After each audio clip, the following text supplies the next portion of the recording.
Hello అందరికీ ఈరోజు మీకు R11 నాజిల్తో రోజెస్ ఎలా వేయాలి అని చూపిస్తున్నాను.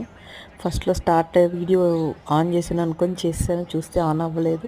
సో రోజ్ ఫినిష్ చేసి నెక్స్ట్ రోజు ఫుల్గా చూపిస్తాను చూడండి. ఇది రోజ్ నెయిల్ అంటారనమాట దీన్ని. ఇది మనకు బేకింగ్ రా మెటీరియల్ షాప్లో దొరుకుతుంది. ఇక్కడ యూస్ చేసే నాజిల్ వచ్చేసి R11 అండి. ఇది చిన్నగా ఉంటుంది.